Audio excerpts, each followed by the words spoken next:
And I'm just tired, man. So there's nothing other. It's nothing other than I'm just tired. So No, I understand. I so understand. All right, we're live, and so we'll do this. Let's do a really long one.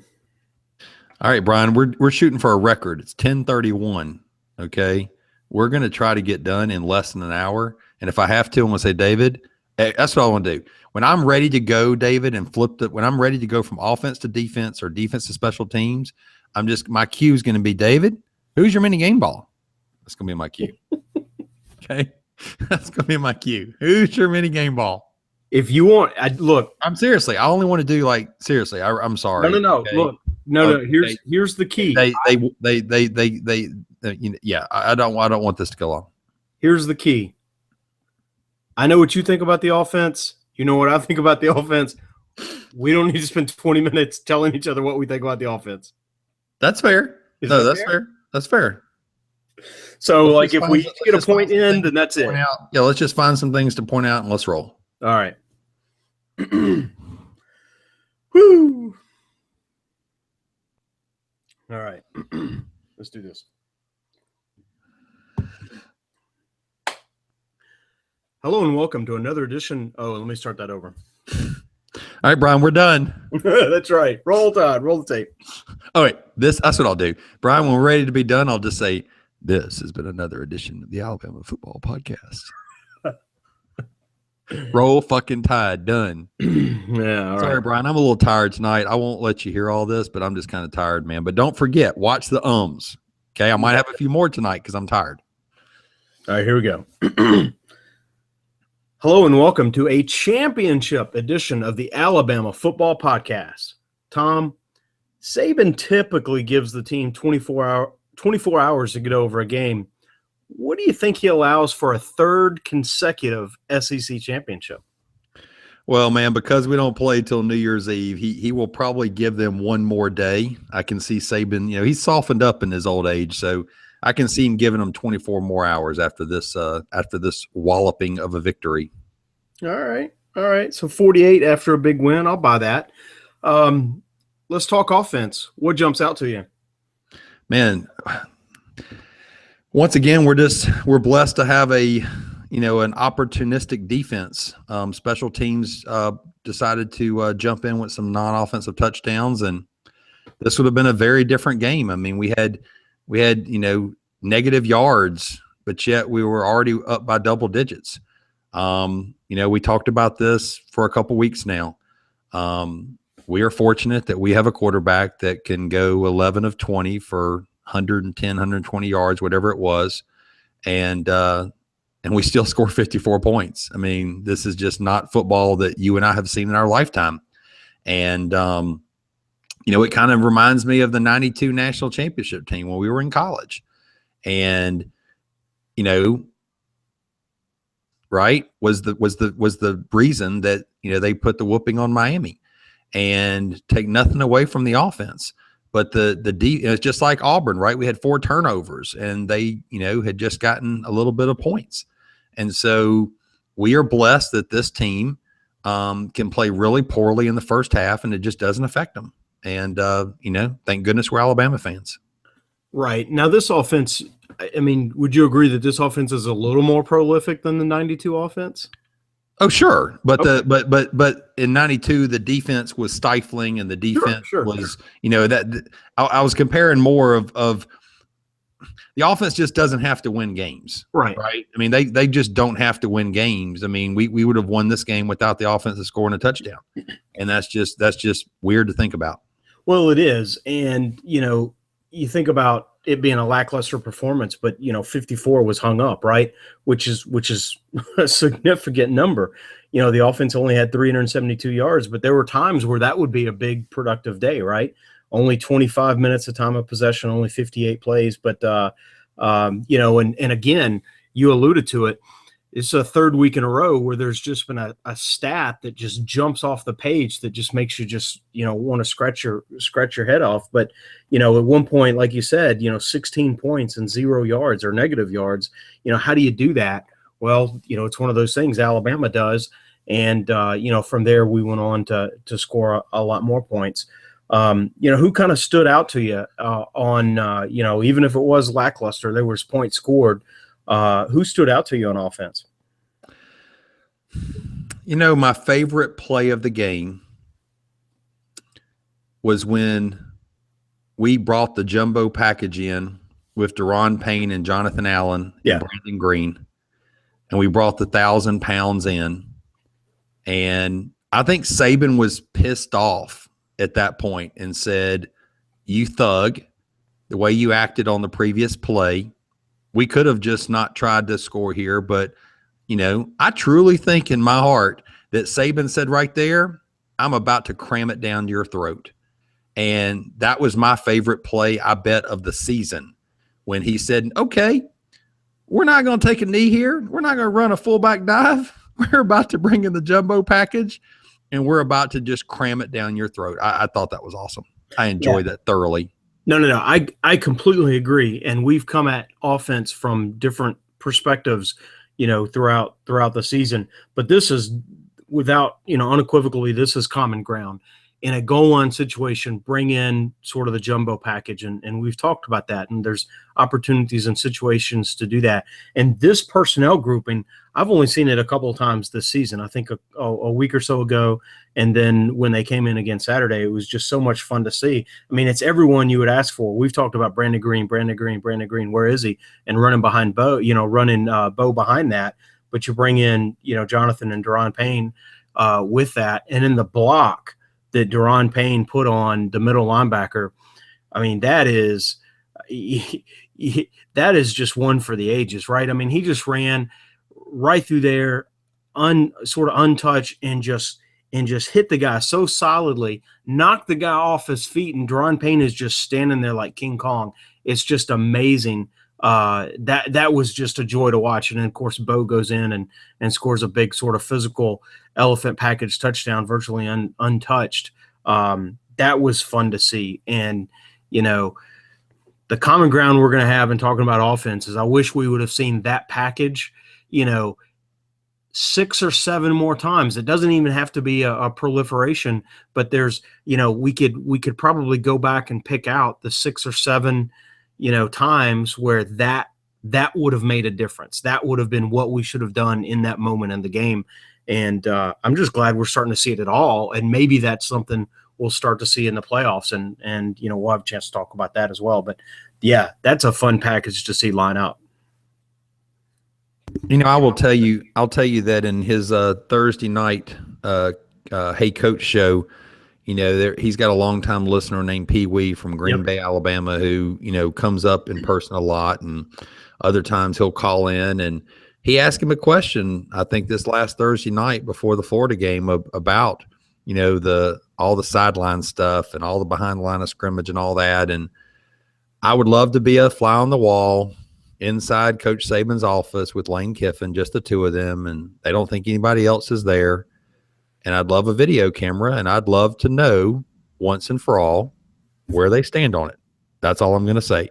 Because so many times in the games at halftime, you hear him say, "We got to run the ball more. We got to run the ball more. We got to establish the run. We got to be more physical." And then you see the run in the second half. And so once again, he answered Pee Wee's question and basically said, we're tiring them out and we're stretching the field, and it opens up the running game in the second half, blah, blah, blah. Well, I just would like to see it sooner. I think you can open things up sooner. That's all. And so I'd love to know where he truly stands on it. We never will. He says the right things at the right time. He knows how to talk to the media and the press. But what we saw when they did run the ball is what I thought we would have seen early, especially with all the injuries. Like the fact that they at one time had lost 7 starters on their defense and only had 4 guys that didn't lose playing time. And several of those guys haven't come back, would have been even more reason to, run the ball down their throat, in my opinion. But, they're still, I want to give them credit though. I mean, they're still a stout defense. It's still kind of what they're known for. They didn't go, 13-0, but, at 8-4, they've made most of their hay on defense too. Right. And so, sort of the metrics are different. The levels are different, but, they've had their success with stout defense too. And so I still think, and we can kind of pick on our days, following Gene Stallings, right? He was a run the ball early, run the ball middle, and run the ball late. And we would see, sort of breakout runs. But the first half sometimes would just be painful. And so if I juxtapose, what we're seeing with this sort of approach versus what we saw then, I think I much prefer this. And we're using the weapons that we have, and we have a quarterback that's not always a down the field passer. I think he's made some strides. I think he has opportunities for success and looks really good at sometimes. His passes in the end zone the last couple of weeks to Garrett Dieter have been, spot on nice. And so the way that we kind of spread them out with what we're able to do, it's not down the field, but we're making the defense cover more ground, and then we come back with the overhand right or the running game. I like that sort of mix and match approach, but I think the offense will only continue to get better as Jalen continues to develop.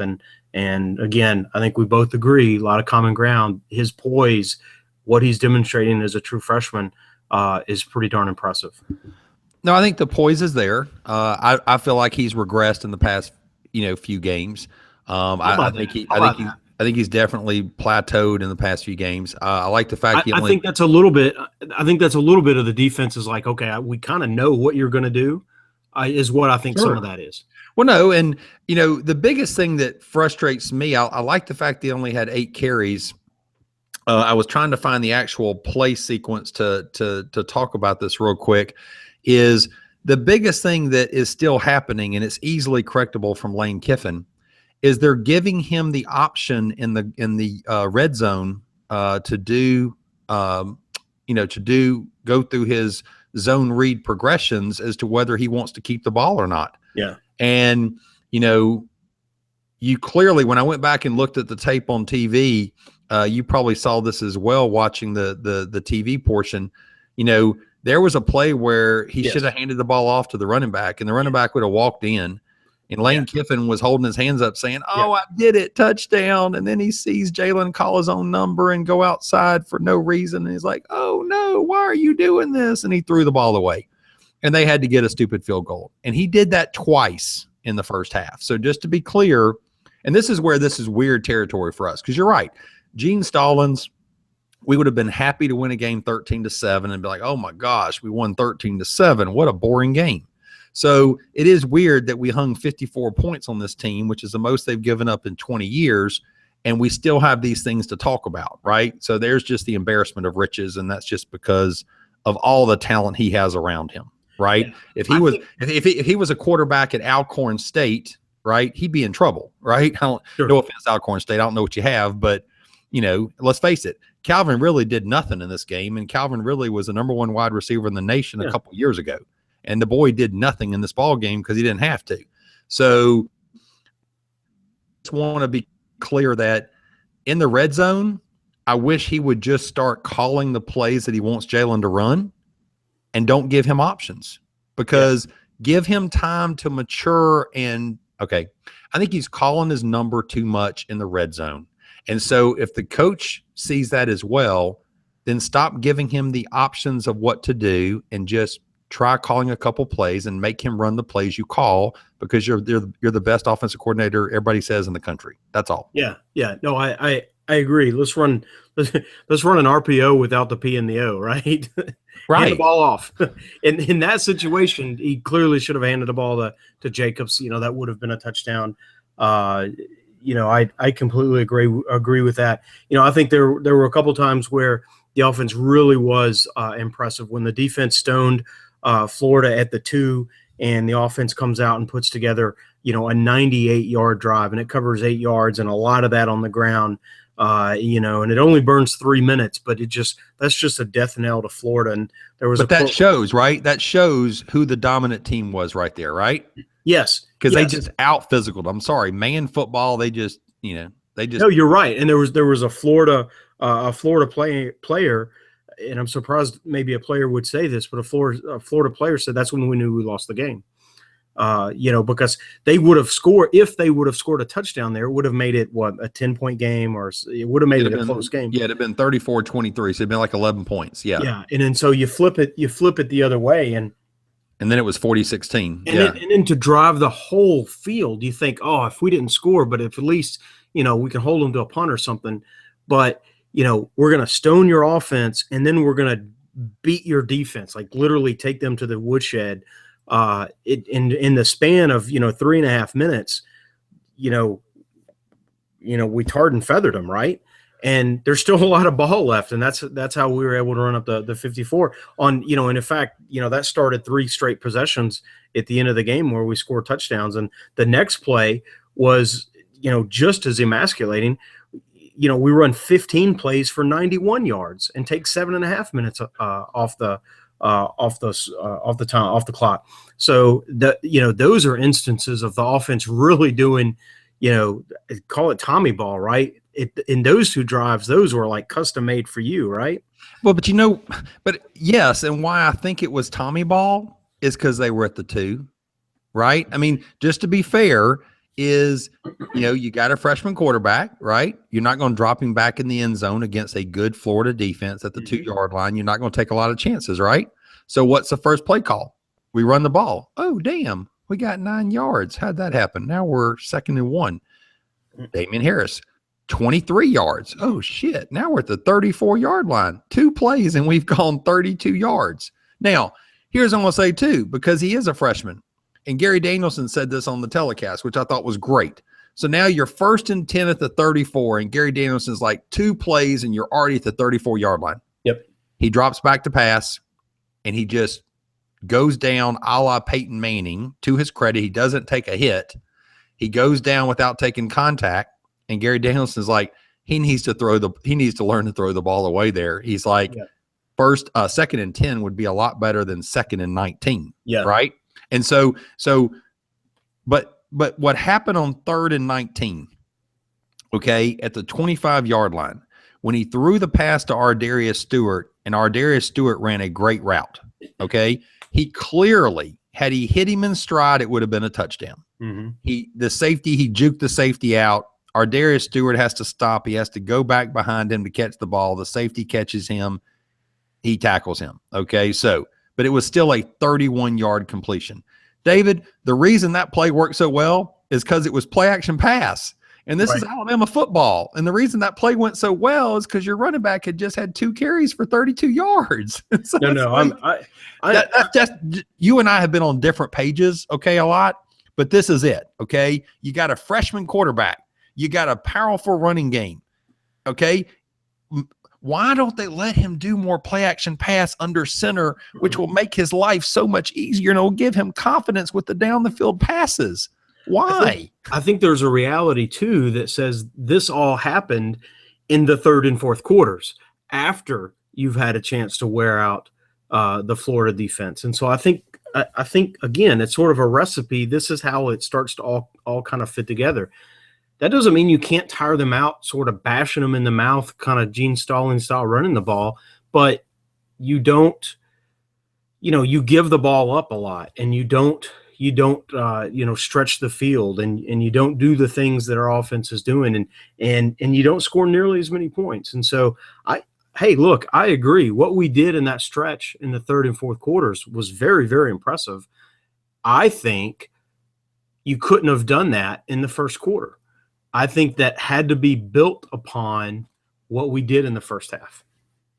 I just want to see a little more play action pass. I want some of his pass attempts in the game to be a little more play action. Sure. Because he struggles with the intermediate to deep balls. Sure. And A.J. McCarron, who didn't have a strong arm, he made his hay on play action passes down the field. And that's where I think they could get O.J. Howard more involved too. Yeah, I completely agree. So I completely agree. And look, I've been thinking this, and I've probably have said it. I'm going to say it again. Going into these playoffs, I think there's almost a month off, right? I think he's going to be that much more mature, that much better of a quarterback when we get to the playoffs. And I'm not predicting a score. I'm just saying this offense, when it gets dialed in and it's not that far off. When this offense gets dialed in, if Saban would let it, it could run up 70 on somebody. I really believe that. I think the biggest thing we might see in the next month is him protecting the football a little more. Because during the practice weeks, right, there's not a lot of time to work on the fundamental stuff. Sure. I do think the interceptions and the fumbles and the, being careless with the ball, et cetera, I do think we'll see some maturity in that in the next few weeks. And, you have to have that when you get to, these next couple ball games. Yeah, I'm with you. 0 turnovers this game, and the one sort of fumble that, and I think it was called a fumble, was really a bad snap. I don't know that I pinned that one fully on Jalen. No, that was a bad snap, and he did a better job in this game. But you had just said what he's going to do in the next month.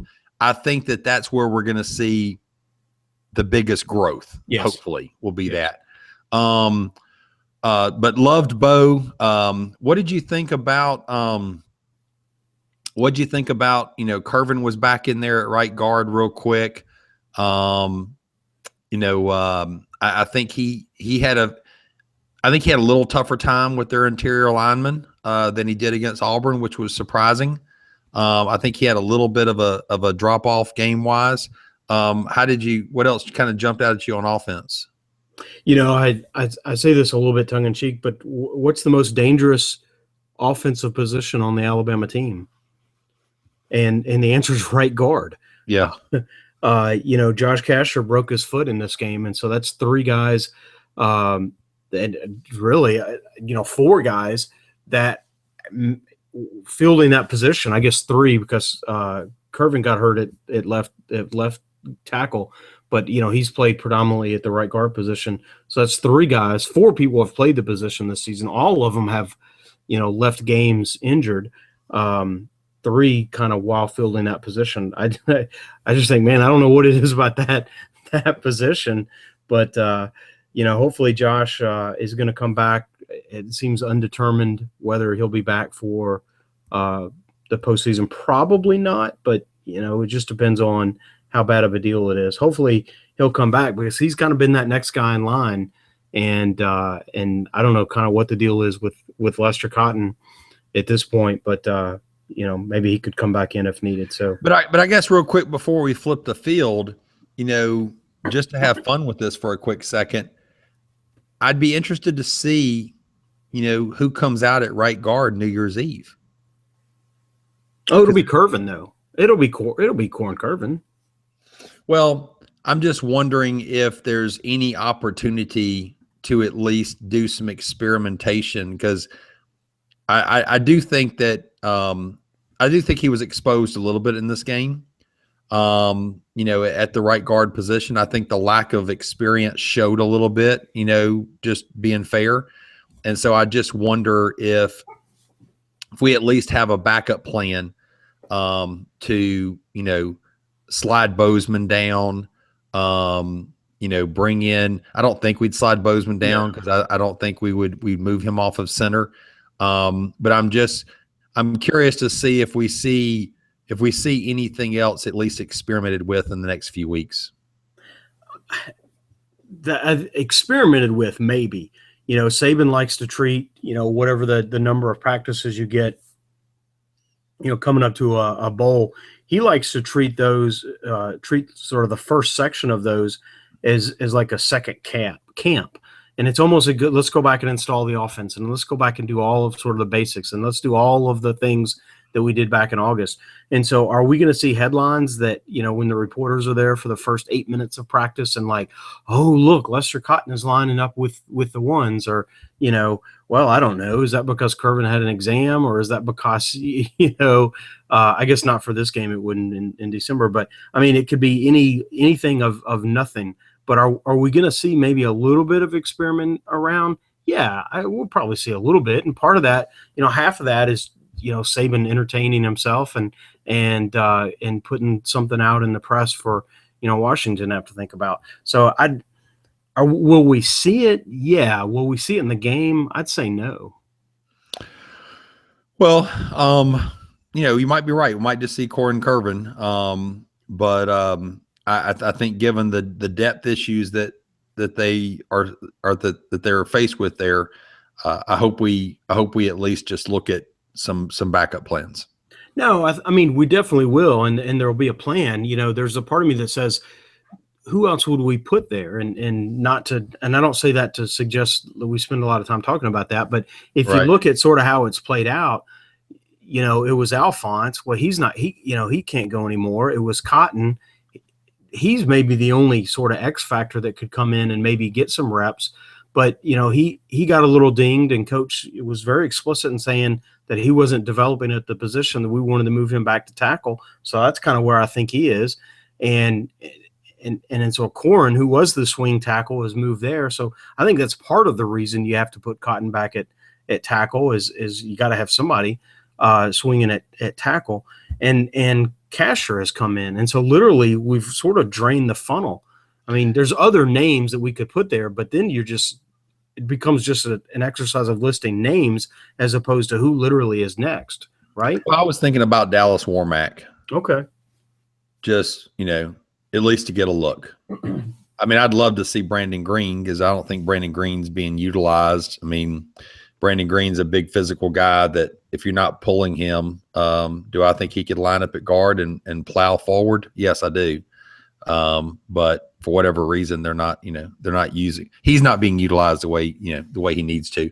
No, and I'd like to see him as more of a physical tight end and more of a sixth lineman. He may have lost enough weight that he can play tackle because of his feet, but I don't know if he's got enough sand in his pants. And I say that about a 300-pound guy, to really man sort of the interior guard position. Right. It is a different animal. Right. What else jumped out at you on offense? I think I like what Garrick Dieter is doing, and I like Jalen has had some comfort with Ardarius, and he seems to have some comfort with Garrick with some of the passes in the end zone the last 3 weeks. There's been some pretty impressive throws, and I think those are things that Hurts can build on because those have been really nice passes. And I like, Garrick, maybe he came in, a lot of people expecting him to do a lot more simply because of his numbers at Bowling Green. I've just been impressed with, he continues to go out there and do his job. And I would certainly like to see him have better numbers too, but I'm impressed with the way he continues to work. And he's come on strong the last couple of weeks here with, 3 or 4 touchdowns. Well, I think he could definitely be a third down possession guy for sure. He obviously put up way more numbers than that, before. I think the touchdown to him was just, once again, he should have handed the ball off and he didn't, and he rolled out and he found Dieter, and Dieter kind of bailed him out. But Dieter might be one of these guys that just knows how to get open in a small amount of space. But that was a nice pass. Take away, maybe he should have handed. It was a nice pass. When he rolled it out and threw that ball, he threw it on a line. That was a nice ball. No. I mean, watching it when they pulled the camera back on the TV view and safety just left Dieter when he crossed there for some reason and Dieter was able to find a spot and, so he was able to make a 6-yard pass, which is good. But definitely, I'm glad to see Dieter get the production in the past few weeks that he's gotten, because I think he's done lots for this team with his blocking. Sure. And he's been a little, unsung hero. So I'm glad he's getting a little pub. No, that's fair. Give me your mini game ball. Man, I got to give it to Bo Scarborough, even though he's probably not mini game ball worthy in our definition, but I don't really care. For the second week in a row, he should have got the ball. I'd love for him to have gotten the ball more than he did. But, I think last week it was like we were staring at similar numbers. Like it was like 10 or 11, 12 carries for 90-something yards. And when he went around the left end, in the third quarter, and he did the stiff arm to the cornerback or the safety, it reminded me of Derrick Henry. I mean, I'm sorry. I mean, you see why those, you see why there was all that stuff that was probably just too much to him to, live up to. But that was the physicality. I mean, I guess I love just the I love the three-headed monster. I mean, this is what he did at LSU. This is what Saban did when he ran three running backs at LSU. And I love all three of these guys. You know, who knows what they're saying in the locker room and how unselfish they really are.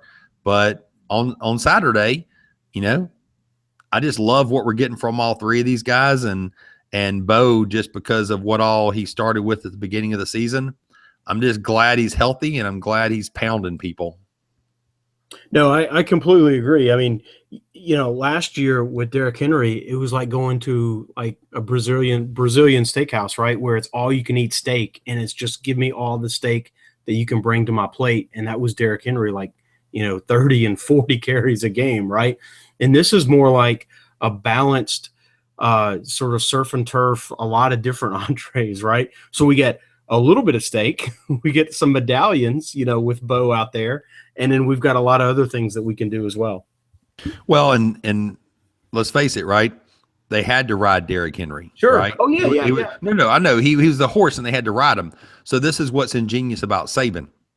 Because while I'd like to see him get 20 carries, guess what's going to allow him to keep doing what he's doing through the rest of this run is only using him 10 to 15 carries. Right.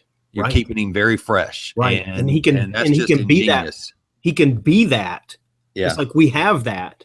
It's just not who we are, but we have it. Well, let's face it. Today, could he probably carry 40 times against LSU and say, give me more, and look to the sideline and say, Coach, come on, come on, come on?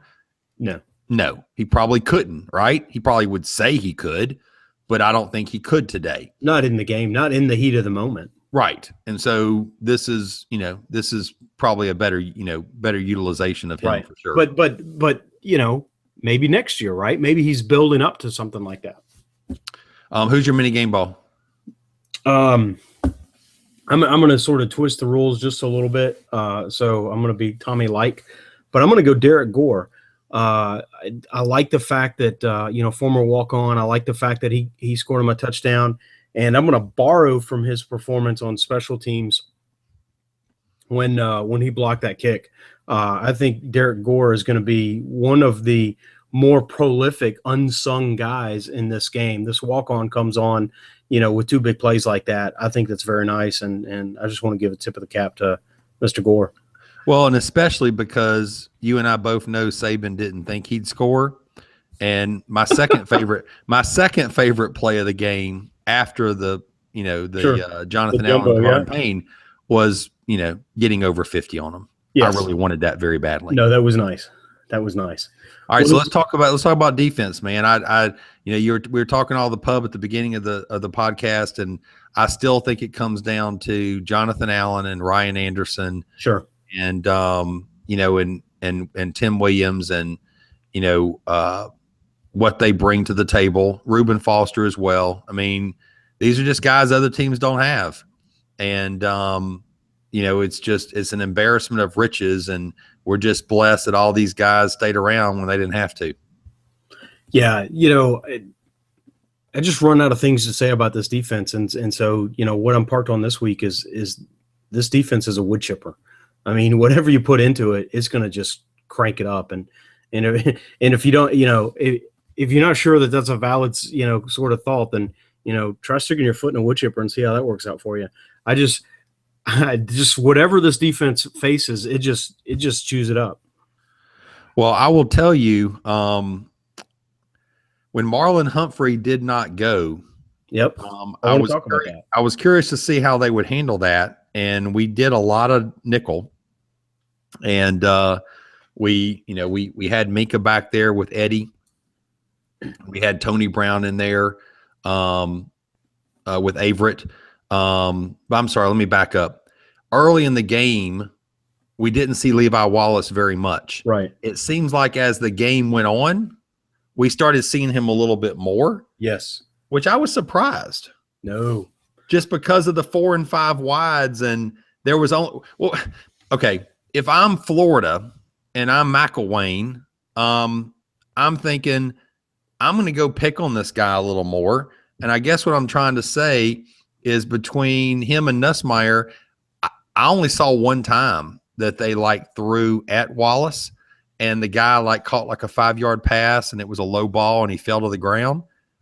I don't think they really tried to exploit that. I was surprised by that. Well, no, not a whole lot. They didn't. But here's my deal with Humphrey being out, and we've talked about this. We've talked about the coaching staff over-coaching the situation.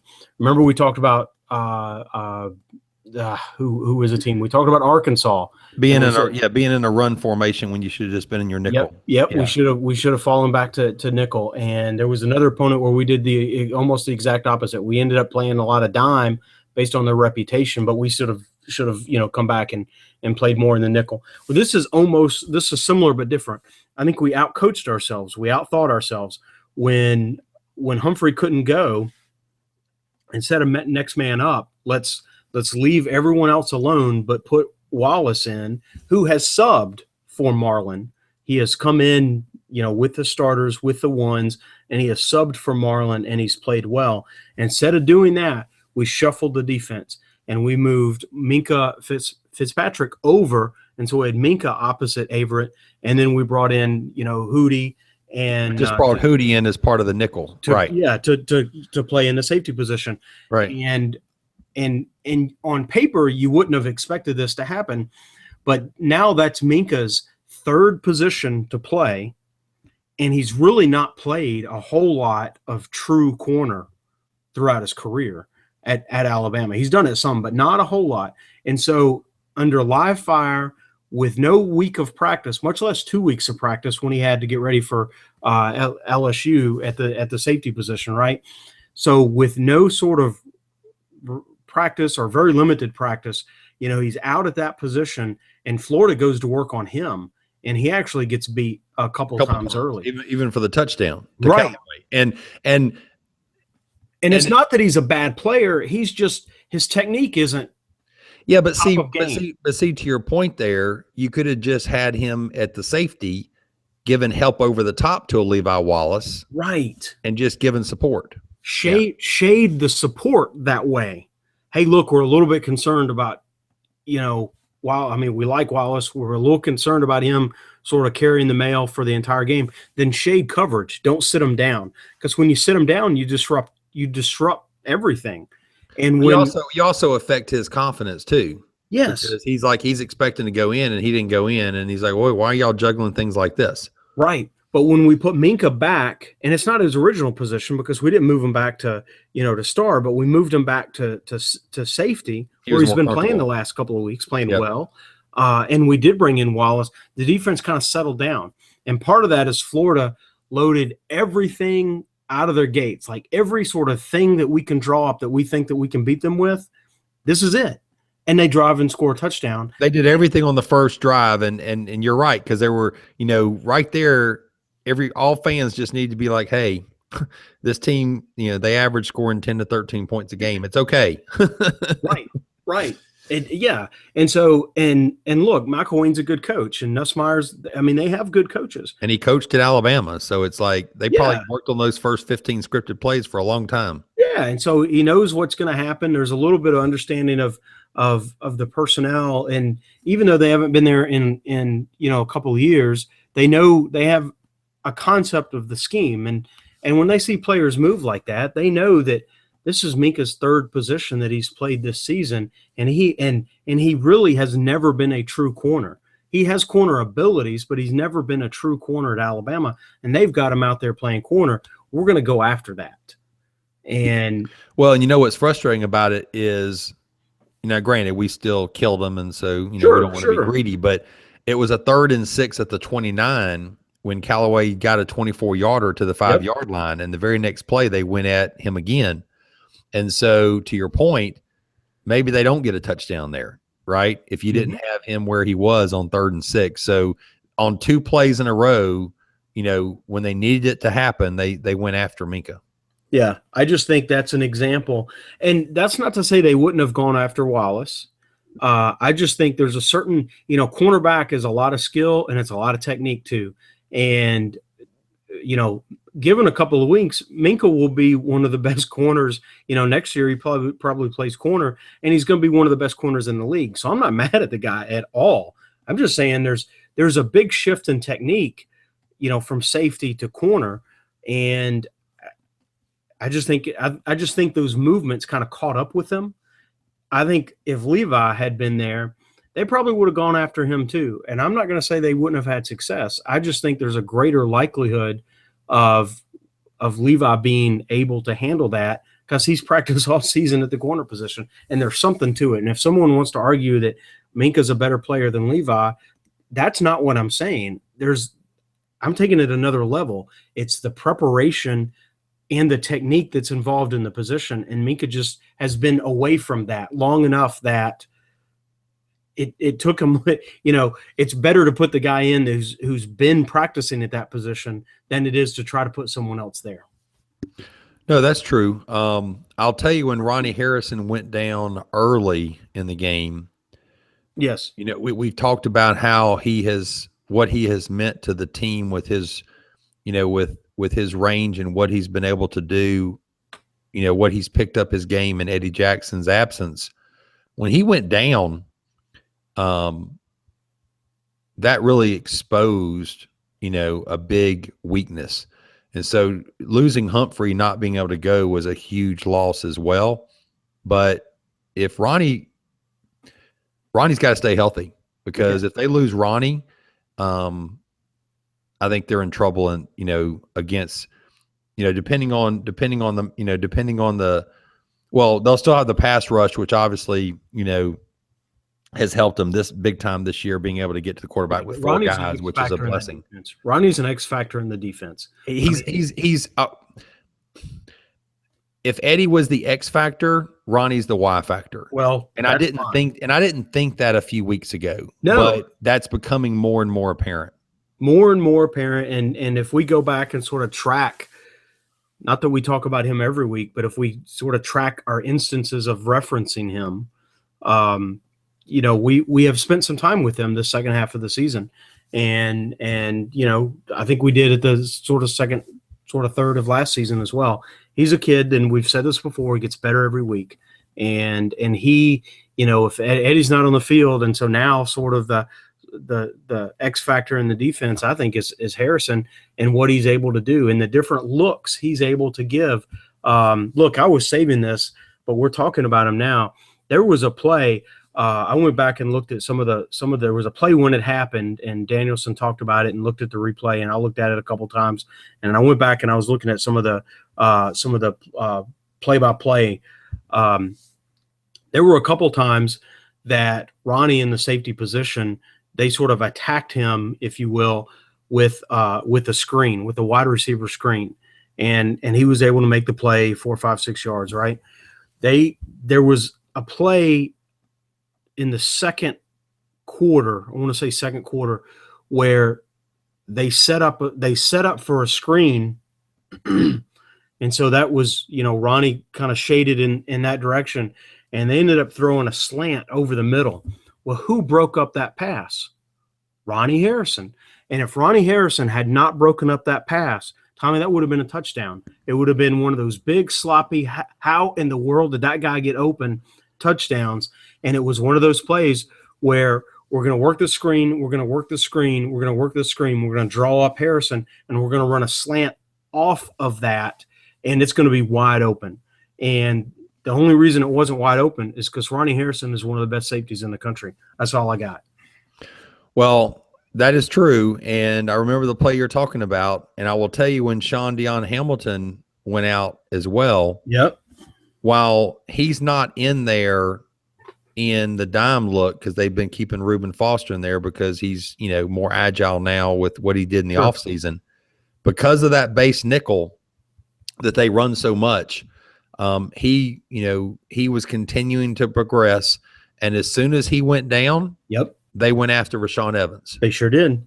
And that touchdown was totally on Rashaan Evans. He looked back at Ronnie, but I'm sorry, it was totally Rashaan Evans. No, and Evans looked back like, who's my kind of help over top. And look, I'm going to tell you, if you can get nothing against Rashaan Evans. He's made great plays for us, but just like you talked about with Minka, he quickly had to get thrown in, to a situation that I don't think he was comfortable with. No, and I agree. And I'm not sure I like any of our linebackers in coverage, and so I'm not saying, Hamilton would have done a whole lot better. I think he would have been closer to the receiver as opposed to just assuming that there's help over the top. And so, you only have to be a couple steps better to make it a tighter window to throw and maybe get a hand up. And so you don't have to be that much of a difference. And I think, Evans is probably the fastest linebacker we have. If there's anyone that can sort of be coached up to be a coverage linebacker, I give it to Evans, but it's his familiarity. Again, it's not the skill set of the individual, it's their familiarity with the system and the technique necessary at that given moment. I have no doubt that if you were to line them up and run coverage drills, that Rashaan Evans is going to be better than Hamilton in those drills. But in that moment in the game, Hamilton would have known where to be. And that's all the difference that would have been needed on that play. No, absolutely. And, he's learning a new position as well, right? I mean, coming in when the second string comes in is much easier than coming in, yes, with the ones. Right. And so, losing Sean for the season, which I hate it for Sean because he was definitely making some good plays and was yes. continuing to progress. I'm glad we have a few weeks to work on that. Yes. Because, our base is our nickel, and, Rashawn's going to have to be on the field a lot more. Thank goodness we're not going to need him rushing the passer. And so he probably has lost his third down. We're fortunate this team has so many players, but here's another example. We had the luxury of bringing Rashaan Evans in on 3rd and 10 just go get the quarterback. Well, now he's got to play a lot more because he's going to be in our base, and so we're going to run our base, and he's not going to be able to be a rusher on 3rd down, which once again puts pressure on our depth at the defensive line, which goes back to Tomlinson, Jonathan Allen, and Ryan Anderson and Daron Payne specifically. Those four guys being Iron Men, it is just huge for this defense this season. Yeah, and and we've talked a lot about the last few weeks about Sean Dion Hamilton, and so he had a big play, a big interception, and his loss. I think we're going to feel that at the same time because we do have to roll forward. We're not picking on Rashaan Evans, right? I mean, there's not many teams, and we've kidded about this. There's not many teams that can literally roll out another 5-star player at the position, and so having a couple of weeks to get him ready, I think is kind of like when we had an extra week to move Minka over and get him ready to replace Eddie, and then get Tony Brown ready to come in and replace. And so, having that extra time to get Evans ready, I think is critical. And when you talked about at the offensive line, are we going to see some experimenting? We might see some experimenting here because, the role that Evans played, I don't think we want to completely forego that.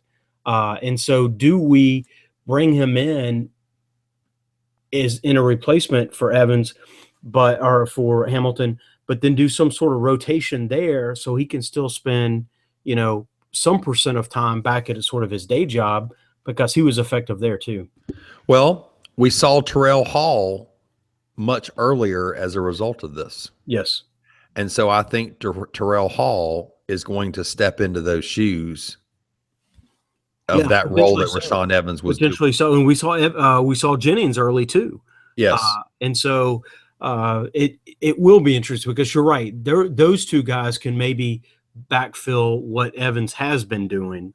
And so, and maybe that's the thought, right? There's no one that can step in for Hamilton like Evans, but with a Terrell and a Jennings, they can step in for Evans doing what he was doing.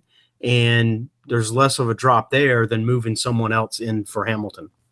No, absolutely. So, well, who's your mini game ball? Oh, I've given my mini game ball away already. It's Ronnie Harrison. All right. For all the things we talked about, I love his play. He got dinged up and I lost my breath because I was like, wait a second. Eddie's gone. Marlon's gone.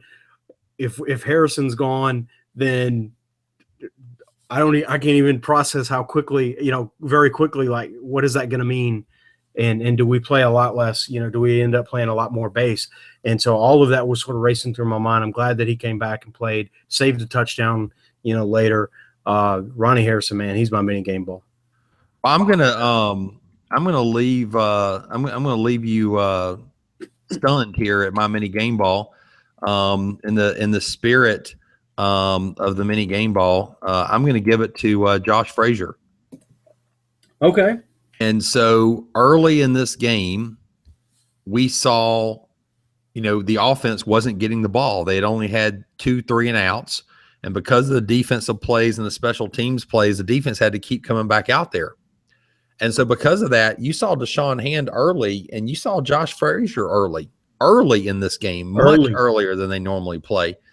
And Josh Frazier had a few times where he held up at the point of attack and was able to shed his blocker and get in on the play. And so, just kudos to him because his number got called earlier, and he stepped up and made a few plays. And the other mini game ball that I just want to throw in because I like talking about it is there was one play in the game, and I can't remember exactly, where there was a missed tackle, or not a missed tackle, but the running back got off the first tackle, and then 6 guys hit him at the same time, like a yard later. And dude, that's just Alabama football. You just don't see that on other teams. I'm sorry. When you're watching other football games, you don't see that crap. I mean, that guy had to be getting up saying, I just got hit by 6 damn guys at the same time. Teach me to break a tackle. And it was guys at each level, Dave. Right. There was a couple defensive linemen thrown in there and a couple linebackers and a couple safeties or cornerbacks. I mean, I know, yes, it's just called gang tackling, but you just don't see that. I'm sorry. You don't see it with the ferociousness, that Alabama. It's a one track. Everyone is attacking the ball, and there is something too, and we can sort of kid about it that the next guy is just going to go down with the first tackle because he doesn't want to get sort of that onslaught. But and as funny as that may sound, over the course of the game, there's something to it, man. And especially as the game starts to turn and the players start to lose their spirit and they start to get tired and they say, geez, man, I don't want to do this. and if anyone's going to say that doesn't happen, they're not paying attention because that happens. And I just think that defense can really wear on opponents mentally and physically. No, absolutely. Well, one other thing I do want to mention very quickly is, very glad that Anthony Averett stayed around and didn't transfer like these other DBs. What do you think these other DBs are thinking right now, man? With this MASH unit in our secondary. It's interesting. You think about a Kendall Sheffield, right? And you think about, Mo Smith is certainly a guy. Now, Mo has had some opportunity at Georgia, and Sheffield is playing, at some, community college. But what would Sheffield? Yeah, but specifically, what do you think Sheffield's thinking right now? It's like, man, I don't know what he's ever been thinking. If I don't know, right? Because you think over the course of the season, he would have continued to progress and continued to learn and would have had, clearly in my mind, would have had opportunities in this offense, or I'm sorry, in this defense. And I'd say the same thing about Mo.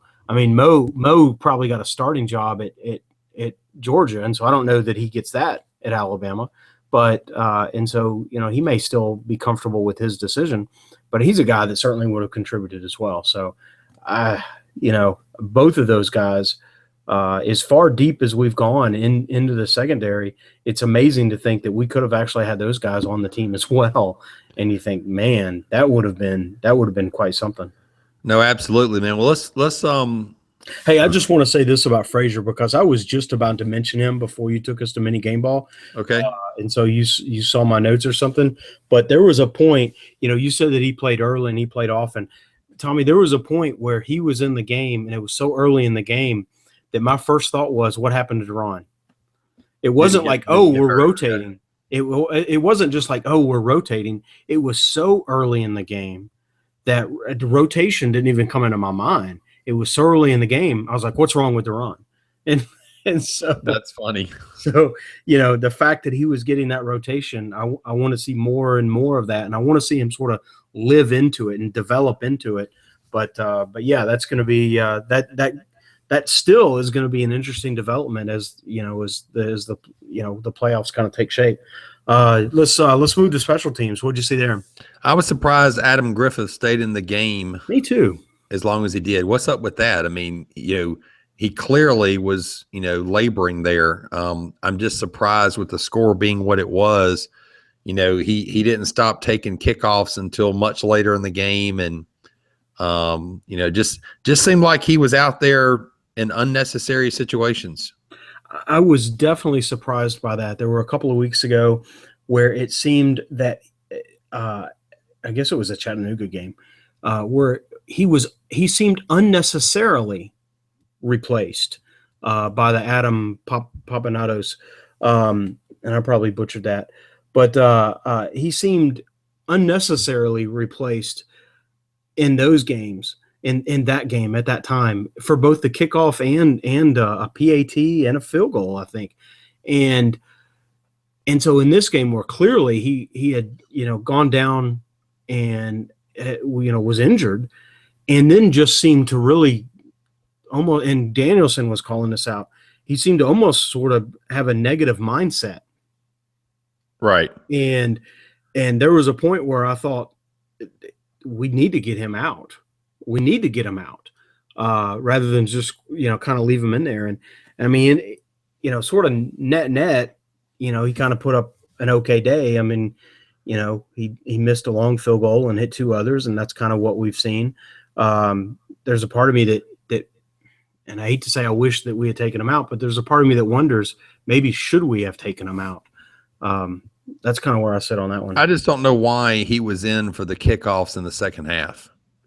Right. I mean, I know that JK took the last two, but he sat there and he was still doing extra points, and he was still doing kickoffs in the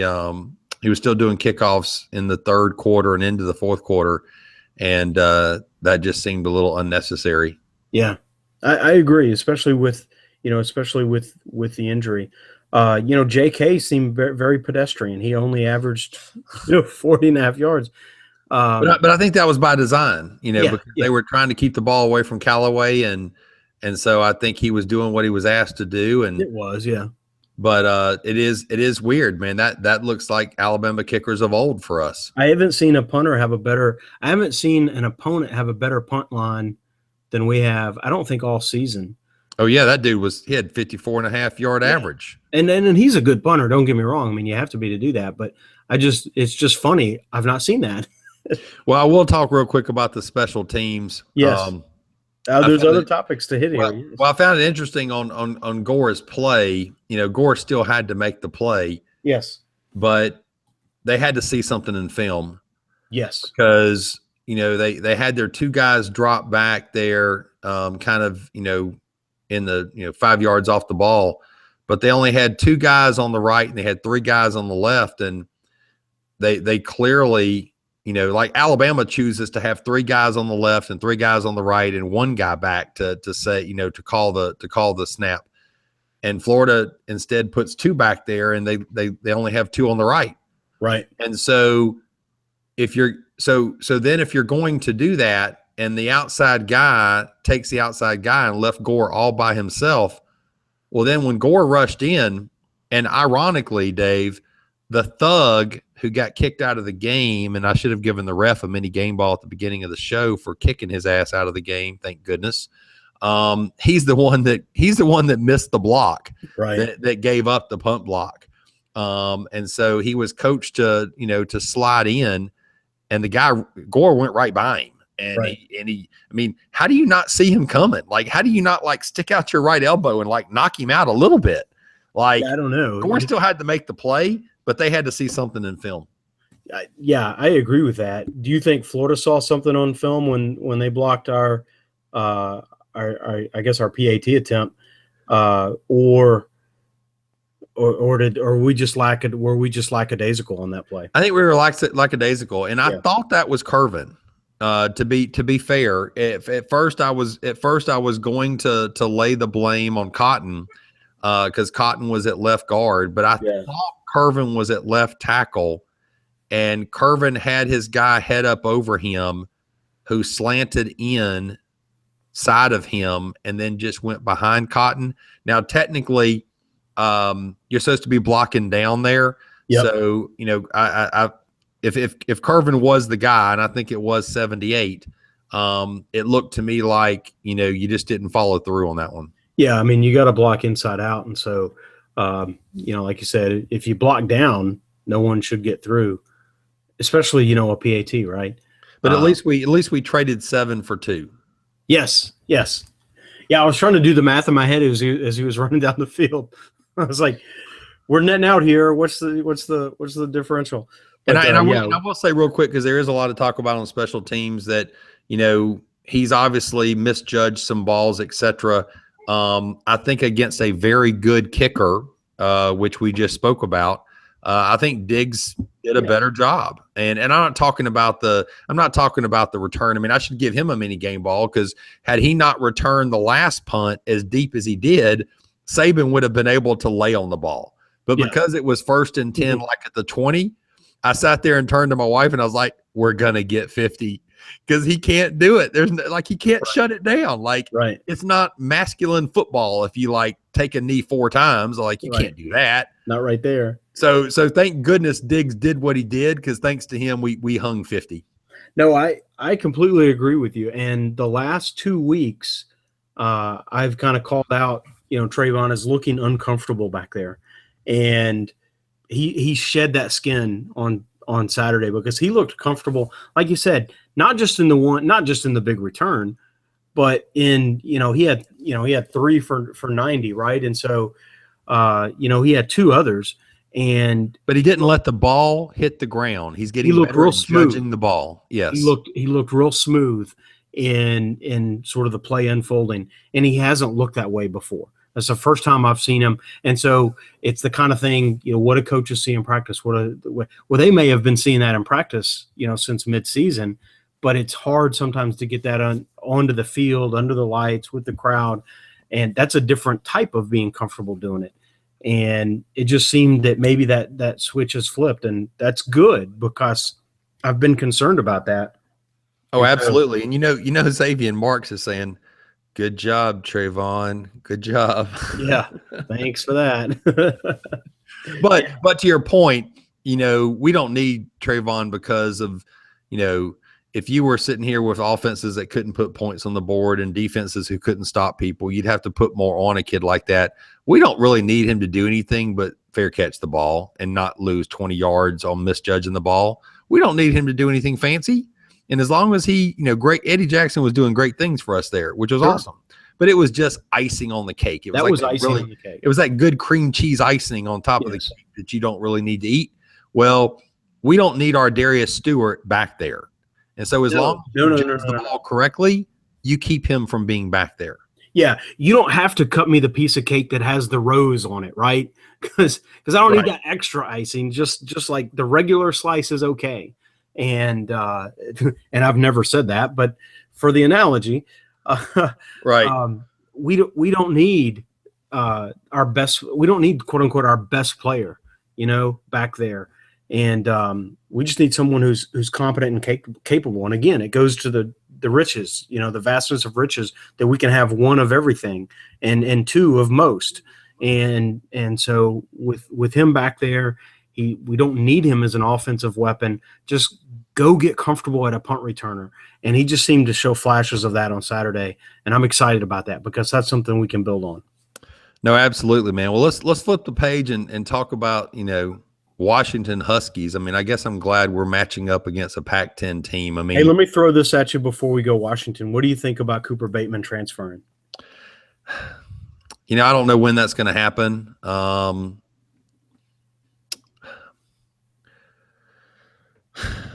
I'm sorry to prep you on that one. No, it's okay. I wasn't crazy about Barnett doing it when he did. Yeah. But it was early enough, and there was other people in place that it was like, you're a young guy, and I get this a little bit. But we don't know what's going on behind the scenes, right? I mean, we don't know what kind of shots Cooper Bateman's been given, et cetera. And Cooper Bateman's got to make his own decisions. If you want to play the what's best for the team card that everybody played when Blake did it, because they all persecuted his ass and drove him over with a bus several times.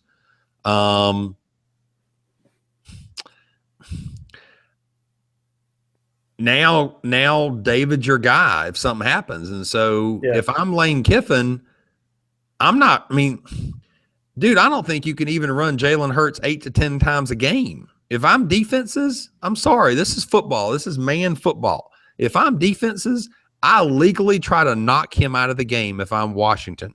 I'm sorry, straight up. I'm like, we're knocking you out of the game, and we are going to hit you at the last second we can, and we're going to put our face mask right under your chin, and we're going to at least knock the wind out of your ass and get you out of the game for a quarter or so. But I try to legally put him out of the game. I don't try to hurt him. Sure. I try to legally knock him out of the game like we did that Michigan State quarterback. Remember when Courtney Upshaw just nailed his butt and he was seeing stars? Dude, if I'm Washington, I try to make Jalen Hurts see stars, because if that happens, the defense is going to have to win the game for us. Right.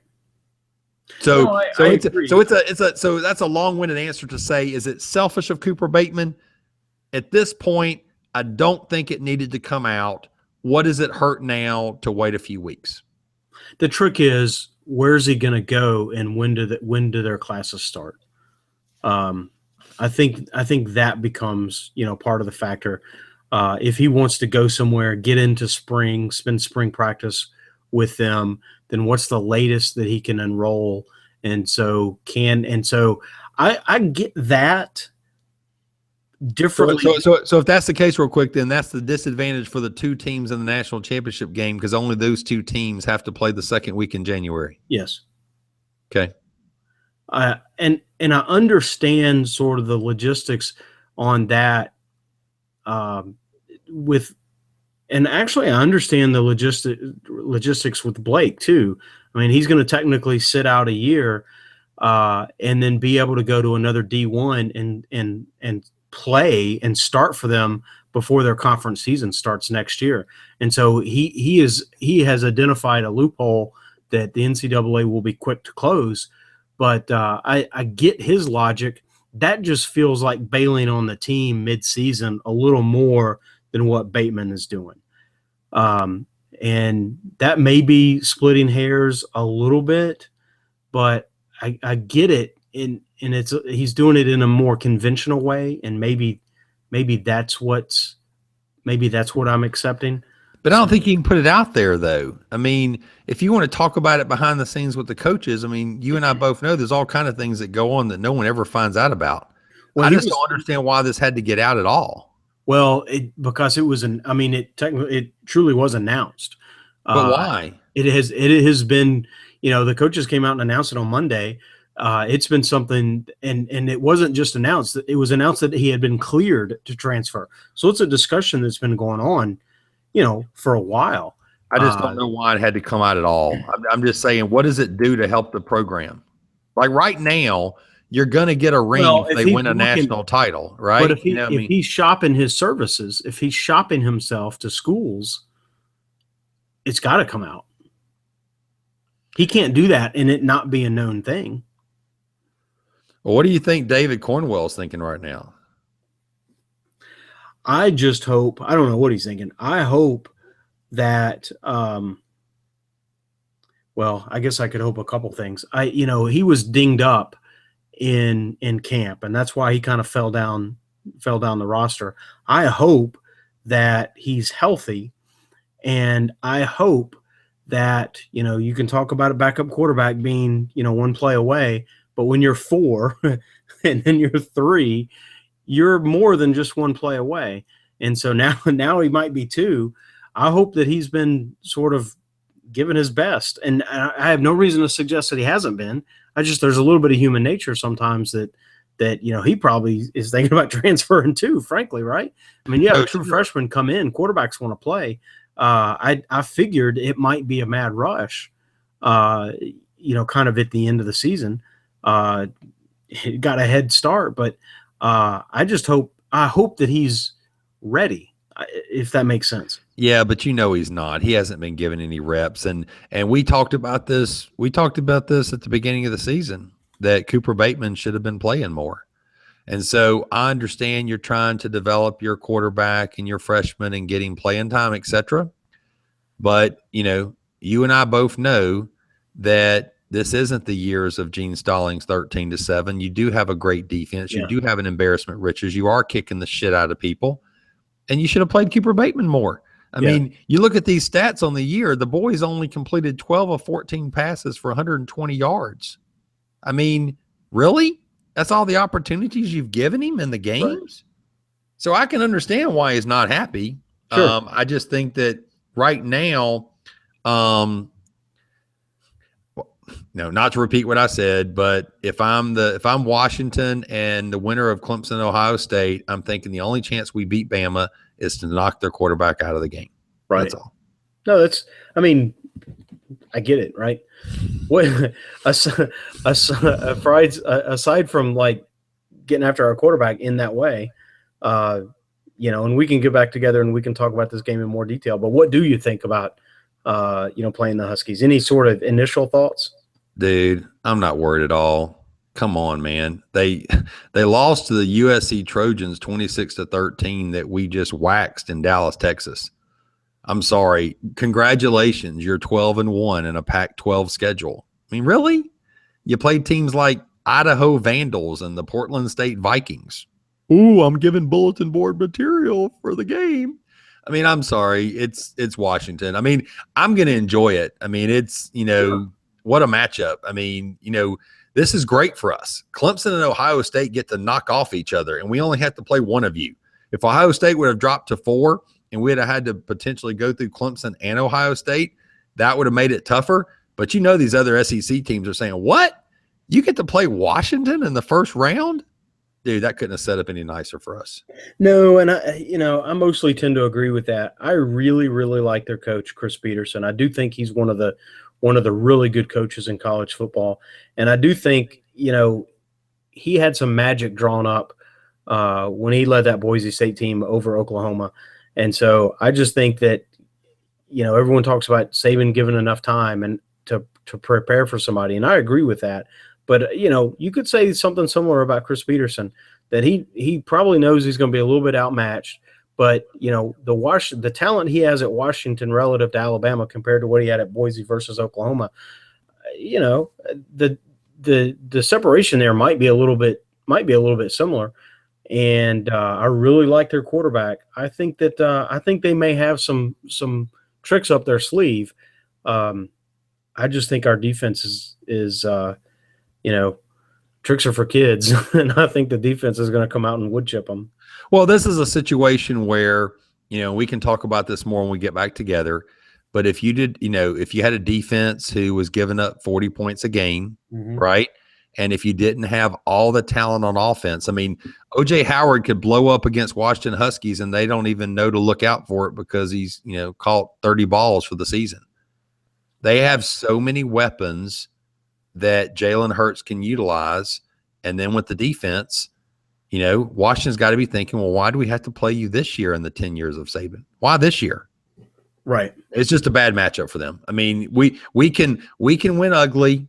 We can win in a blowout. We can win ugly, like Gary Danielson was saying, which was so cool. I mean, this is, why I enjoy Gary Danielson so much when I was, watching the game on TV is, he talked about like this team is so unique from any other team. It's like, what do we need to do on this play? Oh, we need to be bruisers? Okay.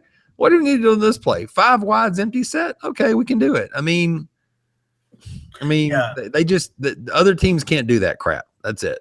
No, I agree. I think, look, and here's sort of the last thing I'll kind of wrap on this.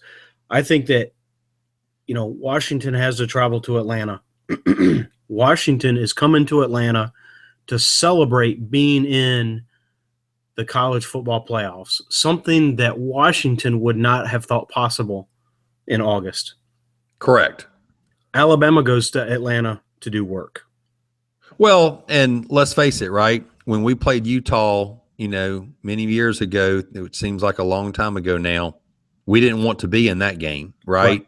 But that wasn't a semifinal. That was just the Sugar Bowl. That was like Auburn playing Oklahoma this year, right? Yep. Well, these guys are focused and they know what the task is at hand. And this is going to remind me of when we played Michigan State. This game is going to be like that game. It's going to be ugly. We might knock their quarterback out of the game, and they're just going to be brutalized. And they're going to be like, "Oh my gosh, does everybody in the SEC play like this?" I mean, this is going to be ugly. Yeah, I just think, and it's a familiar venue. I mean, I we opened seasons there. We, last 3 years we've won the SEC playing there. I mean, there's a reality that someone may look at it and say, we've got to go play that team on that same field. No, we got to go play the team on that same field that just beat the SEC East representative. Because from the players' perspective, they're like, well, the SEC is the best conference, long term, and they just went and played the SEC East opponent, and they just hung 50 on them. Right. And their quarterback was 11 for 20 for 120 yards. Yeah. And they hung 50 on them. Really? Yeah. They had a bad offensive day. You could reason. So, dude, this is going to be nice. We're going to enjoy talking about this one in a few weeks. No, we're going to come back and do that. But until then, this has been another edition of the Alabama Football Podcast. Roll Tide. All right. Okay. All right, Brian. Nice short show, an hour and 15 minutes. Awesome. So you didn't have any people to talk about us to bring up? No. So was I too mean? Did I give us too much bulletin board material there? No, I don't think so. I mean, really? I mean, it's going to be so. No one from Washington's going to listen to our show. So wait a minute now. Didn't we have a Michigan guy sometime that we pissed off that we were – remember that year we had the stalker dude or whatever that we pissed off? No, we did. He was a West Virginia fan. Right? Yeah. No. West Virginia is they're unique. But yeah, we had that guy. So, we'd ticked them off or something. All right, man. I will let you go and we will talk soon, man. Sounds good. All right, later. Later. All right, bye. Later.